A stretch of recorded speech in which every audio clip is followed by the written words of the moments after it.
मैं यही तो कह रहा था कि नाश्ता की आवाज तो नाश्ता की सी होगी।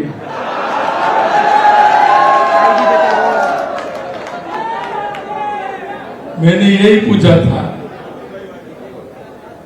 तो ये सही कहा, लेकिन नाश्ता में इतनी कम आवाज तो नहीं होती। बोलिए भारत माता की, भारत माता की, बंसी बारे की, सांगा बाबा की, त्रिपोलिया हनुमान जी की, और आदिनाथ भगवान की, आप सबकी, गिरिराज धरण की, आज के होली के आनंद की।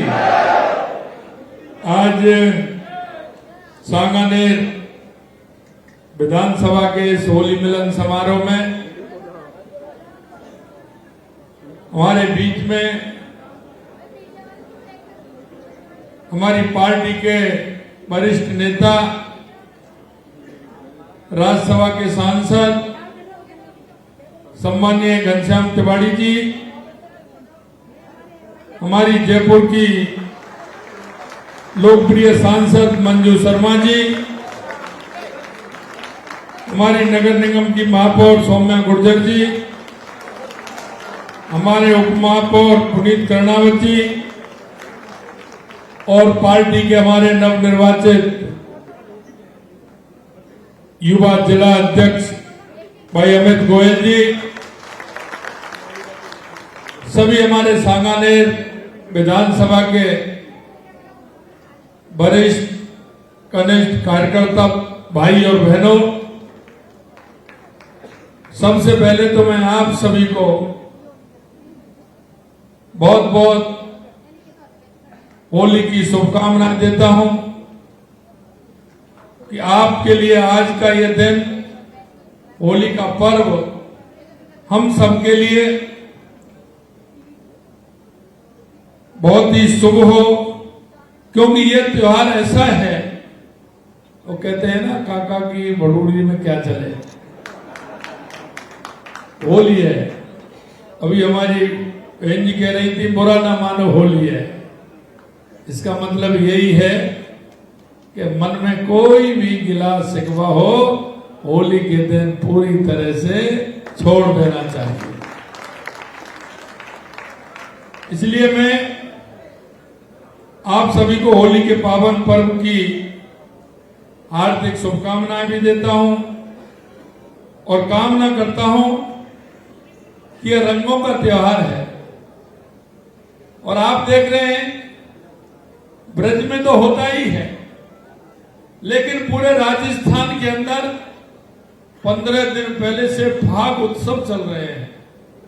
जगह जगह होली के गायन जो कहते हैं ना, जो रखे रहते हैं, जो साज होते हैं वो रखे रहते हैं, होली से 15 दिन पहले वो भी निकल करके आ जाते हैं।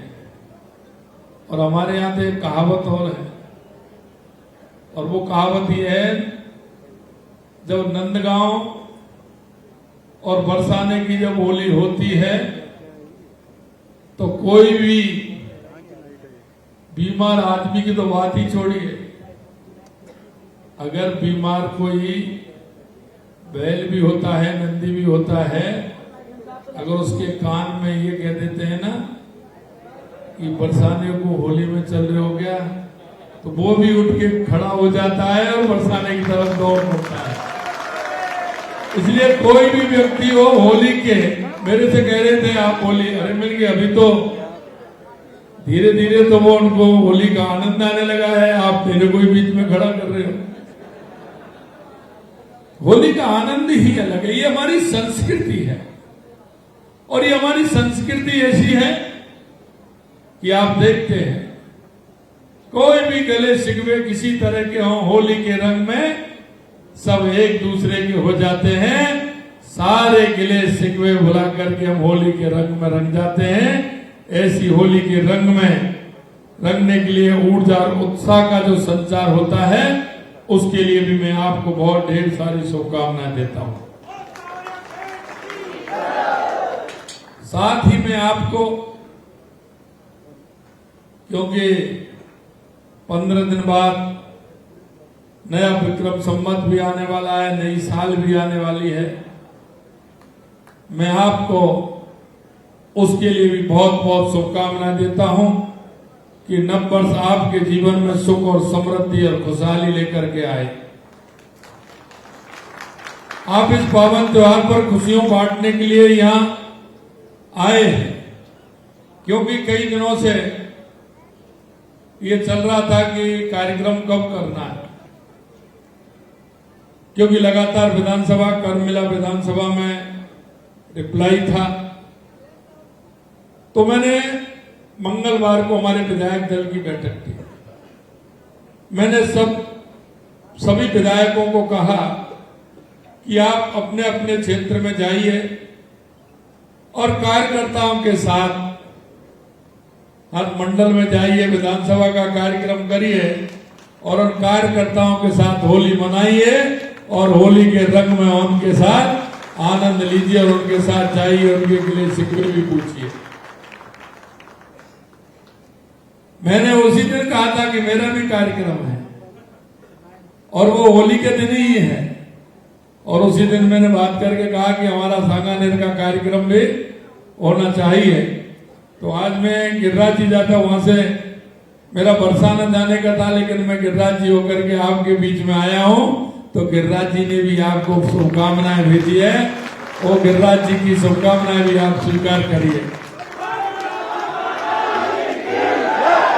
क्योंकि ये त्योहार ही ऐसा है, जब होली की बात आती है तो आंखों में भी परिवर्तन आने लगता है, होली का रंग चढ़ने लगता है। होली में मैं देख रहा था कुछ तो नाच रहे थे और कुछ कुर्सी पे बैठे बैठे नाच रहे थे, क्योंकि ये समय ही ऐसा आता है होली का। ये फागुन का महीना है, ये फागुन के महीना की बहुत विशेषता है, क्योंकि जैसे ही शरद ऋतु धीरे धीरे समाप्त होती है तो बसंत ऋतु आती है, और बसंत में पतझड़ भी होता है और नई कोपलें भी आती हैं। और इसी समय हमारा होली का त्योहार आता है। मित्रों, मैं कहना चाहता हूं, यह त्योहार खुशी और उल्लास का प्रतीक है। रिश्तों पर जमी हुई धूल, रिश्तों में जमी हुई धूल वो रंग से साफ हो जाती है, और जब वो आप रंग की बौछार पड़ती है ना, तो ऐसे शिकवों को, गलत रंग को धो के वो साफ कर देती है और मन को साफ कर देती है। ये त्योहार हमारा बहुत ही पावन त्योहार है, और इसमें जो मस्ती आती है, अलग अलग त्योहार है, अलग अलग त्योहार की अलग अलग पहचान है। और हमारी संस्कृति हजारों सालों से जिस तरह से एक भाईचारा, प्रेम, सद्भावना उन्हें जोड़ने का काम कर रही है। और मैं मित्रों कहना चाहता हूं कि यही हमारी संस्कृति है। दुनिया के अंदर जो हमारी भारत की संस्कृति है वो दुनिया में कहीं नहीं मिलेगी, ये हमारी पहचान है। और मैं धन्यवाद देना चाहता हूं हमारे ऋषि मुनि संत, उन सभी को, हमारे उन ऋषि महर्षियों को, हमारे जो आध्यात्मिक, जिन्होंने इस आध्यात्मिक के साथ में जो देश की संस्कृति को मजबूत करने का काम किया है। और आज आपसे भी मैं यही कहना चाहता हूं, आने वाली पीढ़ी को हमारी संस्कृति का भान रहे, हमारी अनोनी संस्कृति हमारी मजबूत हो। हम इस त्योहारों के माध्यम से हमारी संस्कृति को मजबूत करने का काम करें। हरवंश राय बच्चन जी की एक पंक्तियां मैं दोहराना चाहता हूं। होली है तो आज अपरिचित से परिचय कर लो, होली है तो आज अपरिचित से परिचय कर लो, होली है तो आज मित्र को पलकों पर धर लो, भूल सूल से भरे वर्ष के बैर विरोधों को, होली है तो आज शत्रुओं को भी भाव में भर लो, भाव में भर लो। रंगों के साथ साथ राजस्थान का जो जुड़ाव है और लगाव है वो बहुत गहरा है। प्रदेश को तो रंग रंगीलो राजस्थान कहा जाता है, लेकिन हमारी संस्कृति भी रंग बिरंगी संस्कृति है जो दुनिया में उसकी पहचान है। साथियों, हमारे सभी त्योहार और पर्वों का एक विशेष महत्व है। इन त्योहारों के पीछे कोई ना कोई पवित्र स्मृति होती है और इन स्मृतियों के कारण ही आप देखते हैं कि हमारी बहनें उस त्योहार की तैयारी करने लग जाती है। कोई भी त्योहार हो, उसकी 8 दिन पहले, 10 दिन पहले, 15 दिन पहले तैयारी हो जाती है और एक समय सुनिश्चित हो जाता है। वो कहते हैं कि कब तक आओगे। कभी तो ये होता है कि अगर कहीं आपको जाना होता है तो आप त्योहारों के माध्यम से उसकी चर्चा करते हैं कि होली के पहले आएंगे या होली के बाद में आएंगे। बहुत बड़ा महत्व होता है इसके पीछे।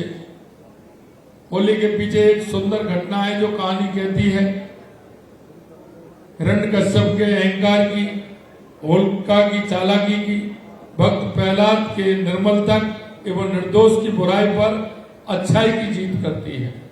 इसलिए मैं आपसे कहना चाहता हूं कि आप सभी अपने जीवन में हमको कोई ना कोई विचार उतारना चाहिए। हमने ऐसे त्योहारों पर, संस्कृति पर कोई ना कोई संकल्प लेना चाहिए।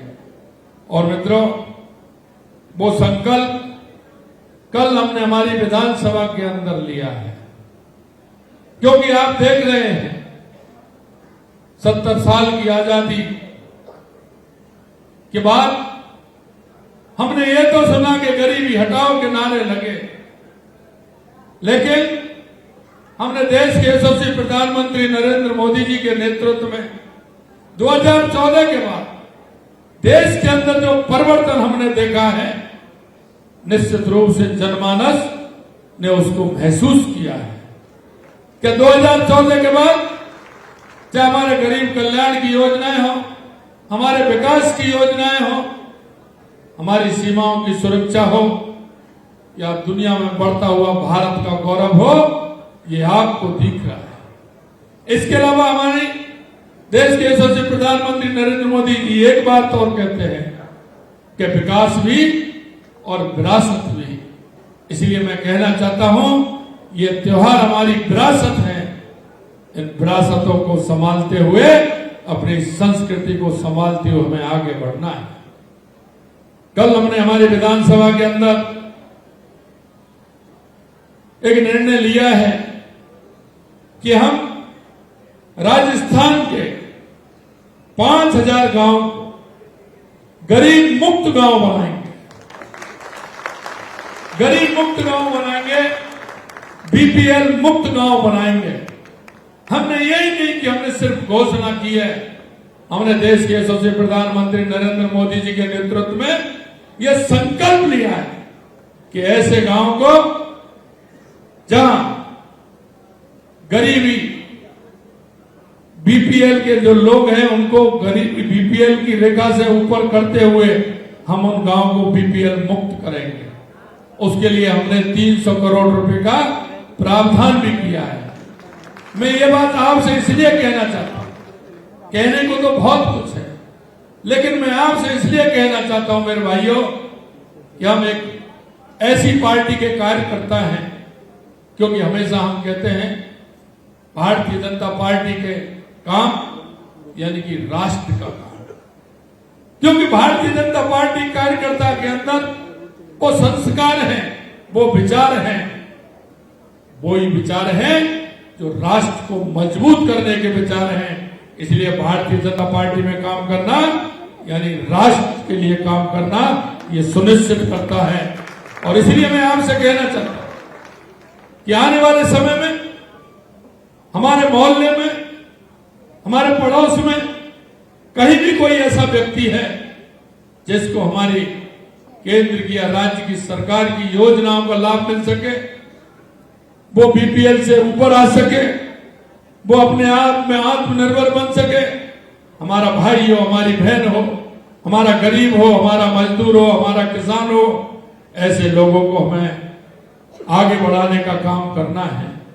पंडित दीनदयाल उपाध्याय, डॉक्टर भीमराव, भारत रत्न डॉक्टर भीमराव अम्बेडकर जी, वो ये कहते थे कि अंत्योदय की परिकल्पना उनके मन में थी, और वो आप ताज्जुब करोगे, वो अंत्योदय की परिकल्पना अगर किसी ने प्रारंभ की तो सबसे पहले राजस्थान में माननीय भैरव सिंह शेखावत जी ने प्रारंभ किया।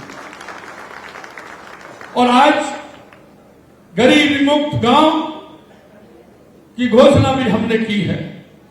इसलिए आप सभी से मैं कहना चाहता हूं, और इसमें एक बात और मैं कहना चाहता हूं, क्योंकि आप सांगानेर के कार्यकर्ता हैं और मैं सांगानेर का कार्यकर्ता मैं भी हूं, इसलिए मैं मेरे सभी कार्यकर्ताओं से कहना चाहता हूं कि आपका दायित्व और बढ़ जाता है, आपका दायित्व और बढ़ जाता है। आप सांगानेर तक सीमित नहीं हैं। आपको जहां लगे राजस्थान के अंदर कि हमें ये आवश्यक है अंतिम पंक्ति में बैठे व्यक्तियों आगे लाना है, तो उसमें आपकी जिम्मेदारी और बढ़ जाती है। इसलिए हम सब मिलकर के हमारे उस संकल्प को आगे बढ़ाएंगे, और माननीय अंत्योदय की परिभाषा जो माननीय भैरव सिंह जी ने राजस्थान से प्रारंभ की, उसको भी आगे बढ़ाएंगे। मैं आपसे इतना कहना चाहता हूं, सांगानेर वासियों को बताना चाहता हूं कि हमारी सरकार ने सांगानेर के अंदर, मैं कामों की चर्चा नहीं करूंगा, कामों की चर्चा करूंगा तो वो बहुत बड़ी लाइन होगी, इसलिए मैं यही कहना चाहता हूं कि हमारा कोई भी कार्य हो, हमारा सार्वजनिक कार्य किसी तरह का जहां कहीं हो रहा है, आप जाकर के बताते हैं, आप जो बताते हैं उनको हम करते हैं। काफी कुछ काम हुए हैं हमारे, और भी काम इस हमारे बजट में हमने यहाँ के भी घोषित किए हैं, पूरे राजस्थान के किए हैं।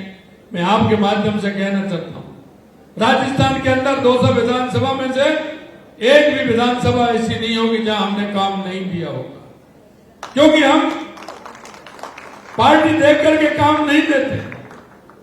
हम राजस्थान की जनता की परेशानी देखते हुए उनको कैसे हम लाभ पहुंचा सकते हैं, हम इसे देखते हैं।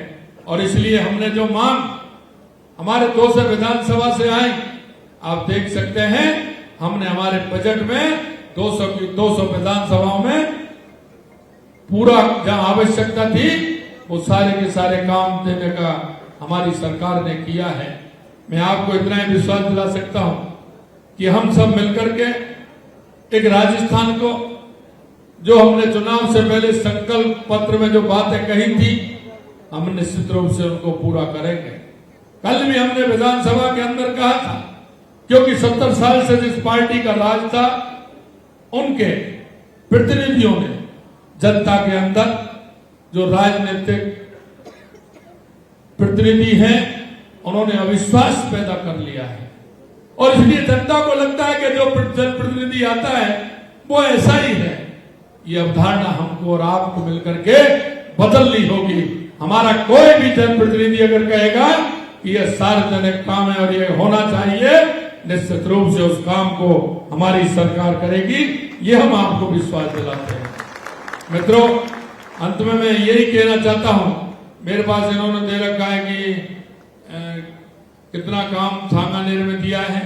बस मैं इतना कहना चाहता हूं, जो हमारे आराध्य है सांगानेर के अंदर, हमारे आराध्य है सांगा बाबा मंदिर, त्रिपोलिया बालाजी, संगी जी जैन मंदिर जैसे आस्था धामों को धार्मिक पर्यटन सर्किट में शामिल कर मंदिर क्षेत्र में आधारभूत यात्री विकास के कार्य कराए जाएंगे।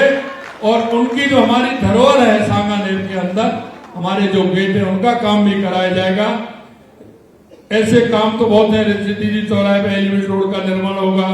इसके अलावा जयपुर मेट्रो, प्रताप नगर आवास योजना मानसरोवर तक है, और ऐसे बहुत काम है। लेकिन जो हमारे आस्था के धार्मिक हमारे जो स्थल है, उनका भी विकास किया जाएगा। मैं अंत में इतना ही कहना चाहता हूं आप सब लोगों को, क्योंकि जब जिम्मेदारी आती है तो वो जिम्मेदारी एक व्यक्ति की नहीं होती है, वो सभी की होती है। और मुझे ये भी पता है, क्योंकि आपके माध्यम से जो जिम्मेदारी मिली है उसमें निश्चित रूप से कहीं ना कहीं तो कटौती होती है। और मुझे पता है कि वो कटौती मैं सांगानेर के मेरे कार्यकर्ताओं से ही कर रहा हूं, क्योंकि आप देख लीजिए जब जिम्मेदारी आती है तो उसमें दिक्कतें किसको आती हैं? उसमें दिक्कतें आती हैं परिवार को, उसमें दिक्कत आती है उन कार्यकर्ताओं को जो नजदीक होते हैं, काम करते हैं, उसमें दिक्कत आती है मेरे विधानसभा के कार्यकर्ताओं को, क्योंकि समय अभाव के कारण जो उनकी इच्छा और अपेक्षा होती है, जो उनकी एक भाव और भावना होती है, वो पूरी नहीं हो पाती है। वो समय अभाव के कारण कहीं ना कहीं उसमें दिक्कत होती है। लेकिन मैं इतना विश्वास दिलाना चाहता हूं आपको, यह आप निश्चित मान लीजिए, वो जो आपके काम है, वो आपका जो समय है, आपका जो भाव है, वो ऐसे ही नहीं जा रहा है। वो राजस्थान के 8 करोड़ जनता में वापस सांगानेर के माध्यम से वो 8 करोड़ जनता के अंदर जा रहा है। और मैं जब कोई भी बात आती है तो मैं मेरे सांगानेर की बात करता हूं। और अभी भी मैं कहना चाहता हूं, मैं उस दिन भी धन्यवाद दिया, आज भी धन्यवाद देना चाहता हूं, क्योंकि इस सांगानेर में बहुत ही मजबूत, जिन्होंने विचार और संगठन को मजबूत करने में किसी तरह की कोर कसर नहीं छोड़ी है। मेरे सामने बैठे कई लोग नाम भी ले सकता हूं, जिन्होंने हमेशा सांगानेर के लिए, सांगानेर विधानसभा की पहचान है, वो प्रदेश में तो है ही, लेकिन उन्होंने देश में भी अपनी पहचान बनाई। और इस बात को मुझे गर्व होता है। और अभी मैं देख रहा था, सबसे ज्यादा अगर सदस्य संख्या राजस्थान के अंदर है तो वो सांगानेर में है। सांगानेर में ये आप सभी कार्यकर्ताओं की मेहनत है और आप सभी कार्यकर्ताओं का परिश्रम है, और आपके मन में जो संगठन के प्रति जो लगाव है, उसके संगठन के प्रति आपकी निष्ठा है। इसलिए मैं उसके लिए भी आपको धन्यवाद देना चाहता हूं। और आपने जिस तरह की जिम्मेदारी हर समय, क्योंकि मैंने पूछा था कि आप बताइए मुझे क्या करना है, तो आपने मेरे को भी फ्री किया कि नहीं, आप यहां हम संभाल लेंगे, आप संभालिए, कोई चिंता नहीं। इसके लिए भी मैं आपको धन्यवाद देना चाहता हूं। एक मन में जरूर रहता है कि सांगानेर को मैं देश में नहीं, प्रदेश में तो जाता हूं, देश में भी जाता हूं, लेकिन दुनिया में भी जाता हूं, तो मैं सांगानेर की पहचान को जरूर अपने साथ लेकर के जाता हूं। और इससे मुझे बड़ी ताकत मिलती है, इससे मुझे बड़ी ताकत मिलती है, क्योंकि ये मेरे सांगानेर की पहचान है। और अभी भी मैंने देखा कि जब मेरे से पूछते हैं कि साहब ये आपको हमेशा क्यों रखते हो, मैंने कहा इसमें मेरे कार्यकर्ताओं का भाव और मन इसमें है। ये मेरे सांगानेर की कार्यकर्ताओं की भाव और भावनाएं से लेकर के मैं चलता हूं। मित्रों, मैं आपसे इतना ही कहना चाहता हूं कि हमें हर त्योहार कुछ ना कुछ विचार देकर के जाता है, कुछ हमें उससे संकल्प भी लेना है, सीखना भी है। आप सभी लोगों ने ये कार्यक्रम रखा, इसके लिए मैं बहुत बहुत धन्यवाद देता हूं, साधुवाद देता हूं। और इतना ही कहना चाहता हूं, आप लोगों की जो ताकत है वो मेरे को 4 नहीं 10 गुना ताकत देती है काम करने के लिए, और आपकी उस ताकत पर ही मैं काम कर रहा हूं। इसलिए आपकी ये ताकत हमेशा मेरे को जो ऊर्जा देती है, वो ऊर्जा हमेशा देती रहे। इस आशा और विश्वास के साथ पुनः आपको इस रंगों के त्योहार होली की बहुत बहुत ढेर सारी शुभकामनाएं, बहुत बहुत शुभकामनाएं। जय हिंद, जय भारत, जय राजस्थान, जय सांगानेर।